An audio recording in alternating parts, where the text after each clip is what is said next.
Yeah, that was definitely not part of the plan. Plan was just to be nice and aggressive. I sort of pushed to get David Miller in so he could take on Suleiman Ben's last few overs. But Russell was adamant that I should bat at 3, and it paid off today.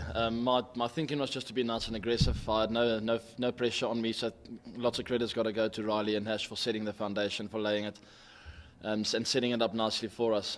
Like I said, I had no pressure on me. I could free up nicely, knowing that if I get out, there are quite a few guys still to come that can hit the ball. And yeah, it just a couple of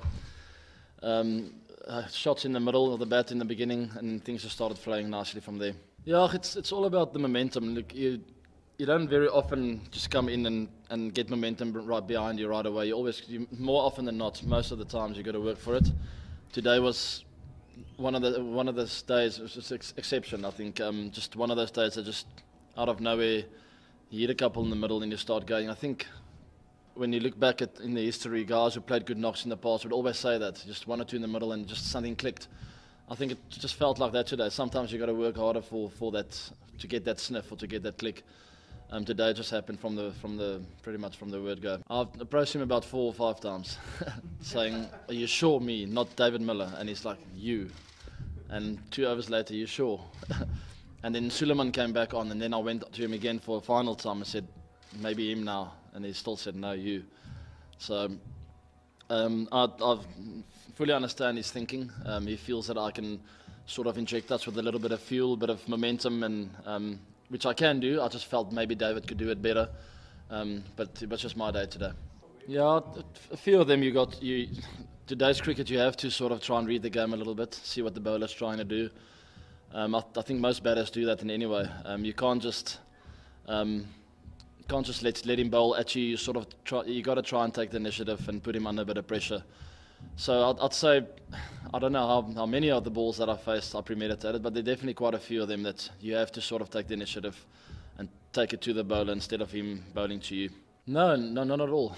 It's not difficult, and I probably won't try and repeat it in the next game because it'll be different kind of conditions. That's what it's all about. I sit in front of the TV and I watch every single ball when we bat, and I try and look at what's happening. I try and see if there's swing. I try and assess the conditions, assess where the game is going, try and get behind the flow of the game. And that's how I play my cricket. I walk out there sort of knowing exactly what's required of me, how I want to play my innings. It's very rare that I walk out there thinking, okay, you know what, I'm going at 200 strike rate here from ball 1. That's what the team needs. It's not a lot of games where that happens. So today was one of those games, and still I needed a lot of luck to get to where I did. Yeah, look, it's got to be up there. I mean, I've hit the ball better before, believe it or not, but today on this kind of wicket and this field, if you sort of in decent kind of form and you swing hard and you get a bit of luck behind you, you can do amazing things. And a lot of guys have showed in the past year. I mean, Ponting played an incredible knock here before, Herschel. Lots of guys that show that if you get in on this wicket, it's very difficult to stop you. Unfortunately for the West Indies, they didn't get a lot of guys that got going in their innings. But yeah, it ranks right up there with one of my best.